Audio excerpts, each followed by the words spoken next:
C'est un sujet sur lequel je reviens souvent. Je me rends compte que la grande campagne qui est menée pour présenter les États africains qui récupèrent leurs ressources minières comme des voleurs, cette campagne prend une allure incroyable. Pas seulement dans la presse francophone, mais dans la presse anglo-saxonne, anglo-américaine.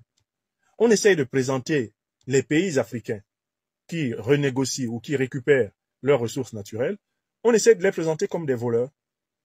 Et on essaie de présenter les multinationales qui exploitaient d'une manière très défavorable eh bien, les ressources naturelles africaines. On essaie de les présenter comme des propriétaires spoliés. Alors, je pense que ça veut dire qu'il y a véritablement quelque chose à faire. Il y a peut-être là quelque chose à faire. Et c'est de là que me vient l'idée que je propose pour finir cette conférence. Tous les pays africains, dans la mesure où ils sont détenteurs de ressources naturelles stratégiques, ça serait intéressant qu'on crée une alliance de l'énergie, une alliance de l'énergie, des ressources naturelles stratégiques, une alliance africaine de l'énergie et des ressources naturelles stratégiques. Et cette alliance se donnerait une charte qui proclamerait et ancrerait dans le droit international africain le principe de la propriété. Il faut sacraliser le principe de la propriété populaire commune des ressources naturelles. Il faut que ce principe-là soit acté à l'intérieur de tous les contrats privés avec des entreprises multinationales. Le principe de la propriété africaine des ressources naturelles africaines, il doit être le premier principe de droit dans tout contrat avec ces gens-là. Parce qu'en fait, parfois, c'est parce que les contrats sont mal écrits que ces gens-là ont cru que parce qu'on leur a cédé une concession minière, on leur a cédé la mine. C'est incroyable. Je vous dis, j'ai compté 50 journaux américains, britanniques, canadiens, européens en général, qui présentent les dirigeants africains, notamment du Mali, du Burkina Faso et du Niger, comme des spoliateurs des multinationales occidentales. Et cela m'a rappelé une campagne qui avait été menée dans les années 80-90 contre le président Robert Mugabe. Mugabe, qui a été pendant très longtemps le leader du Zimbabwe, avait plus courageusement que Mandela décidé de rétrocéder les terres des Africains, au Zimbabwe. Parce que, du fait de l'acte colonial, dans ce qu'on appelait avant la Rhodésie, 80% des terres de la Rhodésie, et plus tard ce qu'on devait appeler à partir de 1980 le Zimbabwe, 80% de ces terres-là étaient entre les mains de la minorité blanche. Et la majorité noire, issue pourtant des populations autochtones du pays, étaient contraintes d'aller travailler dans les fermes blanches, sur la terre de leurs propres ancêtres. Bon, Mugabe prend le pouvoir avec la ZANU-PF, Zimbabwean African National Union, et il décide de nationaliser les terres. Enfant, adolescent, je me souviens, à travers les journaux que mon père apportait, j'allais toujours à la dernière page de Cameroun Tribune pour lire. Cameroun Tribune avait une page internationale plutôt intéressante. Et j'allais lire ce qui était dit contre Mugabe dans la presse internationale, sur AFP, sur BBC. Mugabe était présenté comme un spoliateur, un escroc, un cupide, un jaloux, un incapable, un incompétent. Hein? Entre mes 12 ans et mes 16 ans, c'est ce que j'avais lu dans presque tous les journaux sur lesquels je tombais. Jusqu'à ce que je rencontre mon maître de 5e, 4e, 3e, mon professeur d'histoire géo, Monsieur Emmanuel Niam, sociologue formé en France qui était revenu dans le cadre du recrutement des 1500 licenciés de 1985 au Cameroun. Ce brillant enseignant, cet homme de culture, m'avait ouvert sa bibliothèque. Et quand j'en avais l'occasion, surtout les week-ends, de venir lire dans sa bibliothèque, dans sa famille, je posais beaucoup de questions. Je posais beaucoup de questions sur la marche du monde. Je lui dis un jour comme ça, mais Monsieur Niam, est-ce que vous pouvez me dire Pourquoi, dans toute la presse européenne, Mugabe est présenté comme un bandit? Est-ce que c'est vraiment un bandit? Je me souviens de la leçon. C'était mon prof d'histoire géo au collège. Et c'était mon mentor. C'était un mentor intellectuel au quartier. Il m'a fait asseoir.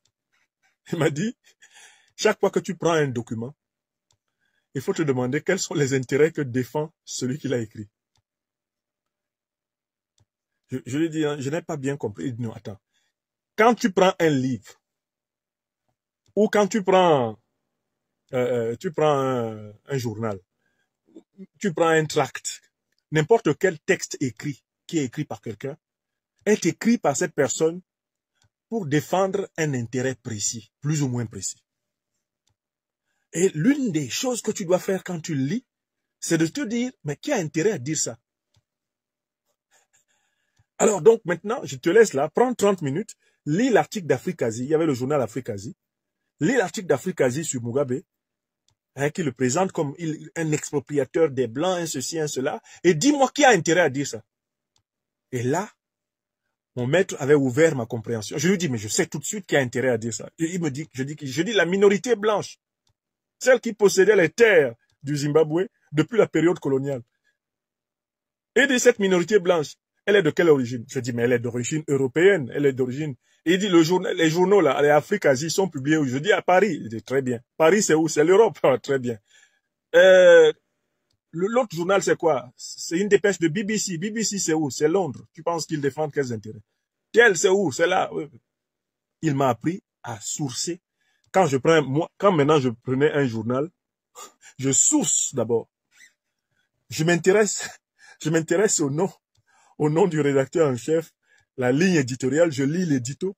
Je sais quelle est la ligne du journal. Et donc, je peux faire la part de ce que j'appelle l'information et de ce que les gens veulent me faire accepter comme opinion. En effet, la presse occidentale, britannique, dirigée par les magnats de la colonisation, par ceux qui se sont fait les poches dans la colonisation britannique en Afrique, ils ne peuvent quand même pas aimer Mugabe. Et Mugabe, c'est quelqu'un qui vient littéralement cracher dans leur soupe. Il leur a enlevé le gâteau au bord de la bouche. En bassin, on appelle ça ologno. Olo, c'est le gâteau. Heyamur ologno, c'est-à-dire que quand la personne veut croquer, tu enlèves. Le problème de cette minorité colonialiste et impérialiste britannique, c'est que Mugabe leur avait enlevé le gâteau zimbabwe de la bouche. Et tu pouvais donc comprendre les cris et la haine de ces gens envers Mugabe, uniquement parce que Mugabe rendait les terres de son peuple à son peuple. Astaghfirullah. Et là, tout d'un coup, tout s'est éclairé. Je savais maintenant, quand je prenais un journal, je savais que je m'en vais lire la littérature des néocolons. Alors, mon maître ensuite sélectionnait des journaux pour lire la littérature révolutionnaire. Là, j'ai découvert ce que les UPCistes disaient contre tout ça. J'ai découvert ce que les Mandela disaient, ce que les Mugabe eux-mêmes disaient. Je dis, mais dis donc, c'est un autre monde. Mais ils mènent un bon combat. Et le maître dit, non, ne parle pas fort. Au Cameroun, ici, les idées comme ça, on peut nous créer des problèmes. Parce que le pays est dirigé par ceux qui sont avec ceux qui nous avaient volé le pays. Ceux qui sont à la tête du pays, là, ceux qui nous avaient volé le pays, qui sont là. Donc, quand tu parles comme ça, sois prudent. Bon, enfin, donc, il y a une inversion totale de la responsabilité de nos richesses. Dans la presse, eh bien, d'inspiration impérialiste et néocolonialiste, les propriétaires des richesses sont présentés comme des voleurs. Et les voleurs des richesses sont présentés comme des propriétaires. Je recommence. Dans la presse impérialiste et néocolonialiste, les propriétaires des richesses, les peuples africains et leurs dirigeants authentiques sont présentés comme des voleurs. Alors que ceux qui pillent l'Afrique depuis plusieurs siècles, qui s'en sont remplis les poches depuis plusieurs siècles, ils sont présentés comme des propriétaires. C'est ce que j'appelle donc la médiatisation de l'inversion. L'inversion. Le voleur qui accuse le propriétaire. Parce qu'il veut profiter de la confusion du marché pour échapper. Vous connaissez ce phénomène? Il y a un phénomène maintenant un peu répandu dans des pays où l'état de droit est très faible qu'on appelle la justice populaire. Si on entend « Oh, voleur », Le premier qu'on attrape, on le tue d'abord, après on va vérifier si c'est lui qui avait volé. Donc les voleurs sont très dangereux. Quand on les repère, eux aussi ils courent en criant aux voleurs. Ils courent dans le marché et il fait partie de ceux qui crient aussi aux voleurs, aux voleurs, aux voleurs. C'est ça.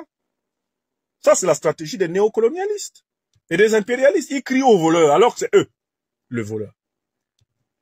Comment vous pouvez prendre 80% de bénéfices dans le pays des gens et ne pas voir que c'est du vol? Mais la colonisation, c'est du vol. Le pillage, c'est du vol. Les monnaies néocoloniales, là, c'est du vol. Ça n'a pas d'autre nom. Et c'est vous qui enseignez la morale économique internationale. Vous connaissez cette scène dans les marchés? Surtout là où l'état de droit est un peu faible. Les gens savent que le voleur, il vaut mieux le corriger sur place. Si on le laisse, vraiment, il va continuer à voler. Donc on dit, oh voilà. Mais tu vois le voleur lui-même qu'on vient de pointer.